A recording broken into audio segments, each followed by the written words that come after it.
Hello दोस्तों, कैसे हैं आप लोग। दोस्तों, एक न्यूज़ आई है आज सामने नेशनल हेराल्ड केस की। कुछ साल पहले भी ये न्यूज़ आ चुकी है। तो दोस्तों, एक्चुअली में नेशनल हेराल्ड केस क्या है ये हम आज जानेंगे, और ये जो न्यूज़ आई है ये क्या है। तो आइए देख लेते हैं आगे पूरा मामला क्या है। देखिए, नेशनल हेराल्ड केस की जो न्यूज़ आई है इसमें सोनिया एंड राहुल गांधी जी को आज बुलाया गया था एनफोर्समेंट डायरेक्टरेट के ऑफिस में दिल्ली में, जो ईडी के नाम से जाना जाता है। और ये जो फाइनेंशियल क्राइम्स होते हैं ना, उसके लिए फ़ाइट करता है। तो ये बुलाया गया था, जो हमारी नेशनल कैपिटल है दिल्ली, वहाँ पे बुलाया गया था, वहाँ पे इसका ऑफिस है। बट क्या हुआ कि सोनिया गांधी जी को अभी कोविड हुआ था, संडे तक वो कोविड में थी, तो इस वजह से उनकी हालत ठीक नहीं थी। बट हाँ, अभी थोड़ी स्टेबिलिटी है, फिर भी वो जा नहीं पाई। तो उनको 23 जून को जाना है, क्वेश्चन सवाल जवाब होंगे वहाँ पे, ठीक है ना। इसी केस से रिलेटेड सारी बातें करने के लिए बुलाया गया है। एंड जो राहुल गांधी जी हैं वो गए थे, आज 13 जून है, राहुल गांधी जी इस केस के लिए गए थे वहाँ पे ईडी के ऑफिस में, और 3 घंटे तक उनकी पूरी वहाँ पे सवाल जवाब चलते रहे। और उनके साथ राहुल गांधी जी के साथ उनके सिस्टर प्रियंका गांधी जी भी गई थे, और कुछ पार्टी के मेंबर्स गए थे। आसपास 100 मेंबर्स पार्टी के गए थे, ठीक है दोस्तों। तो दोस्तों, इनके ऊपर जो एलिगेशन लगा है सोनिया गांधी जी एंड राहुल गांधी जी के ऊपर, एलिगेशन ये है कि मनी लॉन्ड्रिंग का एलिगेशन है इनके ऊपर, कि इन्होंने पैसे का घोटाला किया है। और ये जो इनके ऊपर जो घोटाले का आरोप लगा है, ये सुब्रमण्यम स्वामी जी एक पॉलिटिशियन है बीजेपी के, उन्होंने ये इनके ऊपर आरोप लगाया था 2012 में। और सुब्रमण्यम स्वामी जी, मैं आपको बता दूं कि एक एडवोकेट भी रह चुके हैं, नामी, ठीक है दोस्तों। तो इनका कहना ये है, सुब्रमण्यम स्वामी जी का, कि इन्होंने पैसे का घोटाला किया है, और इसका कहीं से भी कुछ भी, अभी ये सवाल जो चल रहे हैं, इसका इनके पास कहीं से कोई सही प्रूफ नहीं है, सही आंसर नहीं है देने के लिए, ठीक है ना। तो आइए सबसे पहले इस न्यूज़ को समझने के लिए हम ये समझ लेते हैं कि एक्चुअली में नेशनल हेराल्ड केस है क्या, ठीक है। तो नेशनल हेराल्ड दोस्तों एक्चुअली ये है कि एक जवाहरलाल नेहरू जी ने 1938 में एक कंपनी बनाई थी, जिसका नाम था एसोसिएट जनरल लिमिटेड, ठीक है ना। Associate general limited Nehru ji ने कंपनी बनाई थी 1938 में, जिस समय ब्रिटिशर्स का समय चल रहा था, उस समय बनाई थी। तो उसमें क्या था कि उसका ऑब्जेक्टिव ये था, उसका मेन मोटिव ये थे कि अलग अलग भाषा के न्यूज़पेपर्स पब्लिश करना, जिसमें से 3 भाषा के न्यूज़पेपर्स पब्लिश हो रहे थे। फर्स्ट था इंग्लिश में, जो कि नेशनल हेराल्ड न्यूज़पेपर था। सेकंड था हिंदी में, नवजीवन जिसका नाम था। एंड थर्ड था उर्दू में, क्वामी आवाज़ जिसका नाम था। तो दोस्तों, एक्चुअली हुआ क्या कि जब ये इंडिपेंडेंस हुई, इंडिपेंडेंस के बाद कुछ समय तक तो ये चला, बट उसके बाद क्या हुआ कि 90s में ना इस कंपनी को बहुत ज़्यादा लॉस होने लगा, क्योंकि इसके जो मेंबर्स थे, जो इसके शेयर होल्डर्स थे, वो 5000 फ्रीडम फाइटर्स थे, ठीक है ना। और इसकी जिन्होंने कंपनी बनाई थी नेहरू जी, उनका कोई कंप्लीट ओनरशिप तो नहीं था इस पे, क्योंकि इसके 5000 शेयर होल्डर्स थे, जो कि हमारे फ्रीडम फाइटर्स थे, और वो इसके सपोर्टर्स भी थे, ठीक है ना।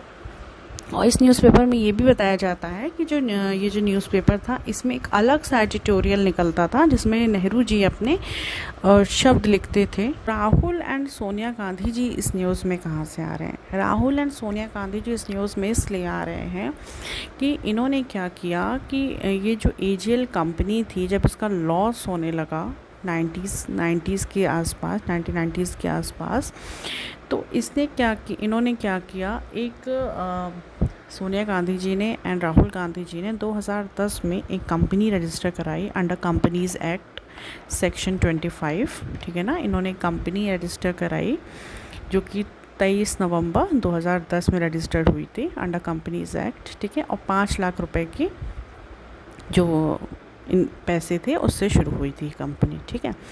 तो इन्होंने क्या किया, इस कंपनी का नाम रखा यंग इंडिया लिमिटेड। और ये जो कंपनी थी इसका जो मेन ऑब्जेक्टिव था ये था कि नो प्रॉफिट, मतलब कोई प्रॉफिट नहीं कमाना है। ये एक चैरिटेबल टाइप की कंपनी इनका कहना था कि इन्होंने खोली है।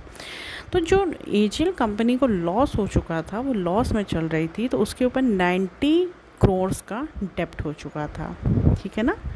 2008 में इसके ऊपर 90 करोड़ का डेप्ट हो चुका था। और 2010 में यंग इंडिया लिमिटेड खुल गई, जो सोनिया गांधी जी ने एंड राहुल गांधी जी ने खोली, ठीक है ना। इसमें इन्होंने क्या किया कि 76% शेयर होल्डर्स तो ये बन गए राहुल गांधी जी एंड सोनिया गांधी जी, एंड जो बाकी के 24% के शेयर होल्डर्स थे वो थे मोतीलाल वोहरा जी एंड ऑस्कर फर्नांडिस जी। ये दोनों अब इनका निधन हो चुका है, ये दोनों नहीं है, ठीक है। तो जो यंग इंडिया लिमिटेड कंपनी थी इसने क्या किया, जो 90 करोड़ का डेब्ट था एजीएल कंपनी का उसको चुका दिया, ठीक है ना, उसको चुका दिया। और उसके बदले क्या किया, इस कंपनी को ख़रीद लिया। तो अब मसला ये आ रहा है, बात ये आ रही है कि अगर ये नॉन प्रॉफिटेबल कंपनी है थी, young India limited charitable company थी, तो इसने ख़रीदा क्यों एजीएल को इसने ख़रीदा क्यों, ठीक है ना। ये मसला ये यहाँ पे आ रही है मेन बात। पहला पॉइंट तो ये हो गया है हमारा। और दूसरा ये आ रहा है कि 90 करोड़ का डेब्ट था, ठीक है, 90 करोड़ का डेब्ट था। तो यंग इंडिया लिमिटेड ने जब इसको ख़रीद लिया, दूसरा पॉइंट ये आ रहा है कि कांग्रेस ने ये 90 करोड़ का लोन क्यों दिया। अगर कंपनी लॉस में थी तो 90 करोड़ का लोन क्यों दिया इस कंपनी को टेक ओवर करने के लिए, ठीक है ना। दोस्तों ये जो कंपनी है, मैं आपको बता दूं, एजीएल कंपनी 2000 करोड़ की ये कंपनी है, ठीक है ना। शहर दर शहर इसके ऑफिसेस, इसकी बिल्डिंग्स बनी हुई हैं। कहीं पे मल्टीप्लेक्स खोले जा रहे हैं इसकी बिल्डिंग में, कहीं कहीं ऑफिसेस चल रहे हैं, जिन ऑफिसेस में ऑफिस में वर्क मतलब जो लोग कर रहे हैं उस ऑफिस का किराया ही समझ जाइए लाखों रुपए में है। तो अगर ये नॉन प्रॉफिटेबल कंपनी थी तो इसने ऐसी कंपनी को क्यों खरीदा, और अगर खरीदा तो ये इससे प्रॉफिट क्यों गेन हो रहा है, ये सवाल आ रहा है दोस्तों, ठीक है ना। इसमें मल्टीप्लेक्सेस खोले गए हैं, बहुत सारी चीज़ें खुली हैं, लखनऊ में भी है, पंचकुला में भी है, इंदौर में भी है, भोपाल में, मुंबई, बहुत सारे शहर में, ठीक है दोस्तों। तो ये मेन न्यूज़ है, इन्होंने खरीदा। राहुल गांधी जी का कहने का मतलब ये है, राहुल गांधी जी ये कहना चाह रहे हैं कि इसको खरीदा तो सही, बट इसको कमर्शियल पर्पस के लिए खरीदा। तो अगर कमर्शियल पर्पस के लिए खरीदा तो यहाँ तो कहीं से कमर्शियल पर्पस नहीं दिख रहा है, यहाँ तो प्रॉफिट दिख रहा है, ठीक है ना दोस्तों। तो ये बस इसी में ये मामला फंसा हुआ है कि ये अपनी बात को रख नहीं पा रहे हैं, ये अपनी बात को यही रखना चाह रहे हैं कि ये कमर्शियल पर्पस के लिए है, जबकि यहाँ पर 2000 करोड़ रुपए का घोटाला हुआ है, क्योंकि एजीएल कंपनी की जो कीमत थी वो 2000 करोड़ थी, ठीक है। और उसको जो उसके डेब्ट था वो चुका करके यंग इंडिया लिमिटेड ने उस कंपनी को टेक ओवर कर लिया, जो कंपनी के डायरेक्टर यंग इंडिया लिमिटेड के राहुल जी थे एंड सोनिया जी थे। ऑलराइट, तो ये मसला है बस। तो यहीं पे बात आ रही है कि ये पैसे का जो घोटाला हुआ है इसका कोई जवाब सोनिया जी एंड राहुल गांधी जी क्लियर रूप से नहीं दे पा रहे हैं। तो दोस्तों आप लोगों की इसके बारे में क्या राय है? आई होप आप लोगों को पूरी न्यूज़ समझ में आ गई होगी। अगर आप लोगों को कोई भी डाउट है इससे रिलेटेड तो आप मुझे कमेंट बॉक्स में ड्रॉप कर सकते हैं। मैंने पूरी कोशिश की है आप लोगों को समझाने की। अगर कोई बात आपको नहीं समझ में आई हो, कोई कन्फ्यूजन हो, तो आप मुझे कमेंट बॉक्स में ड्रॉप कर सकते हैं। अगर आपको मेरा वीडियो अच्छा लगा हो तो आप मेरे चैनल को सब्सक्राइब कर लीजिएगा आगे की अपडेट्स के लिए। Thanks for watching guys.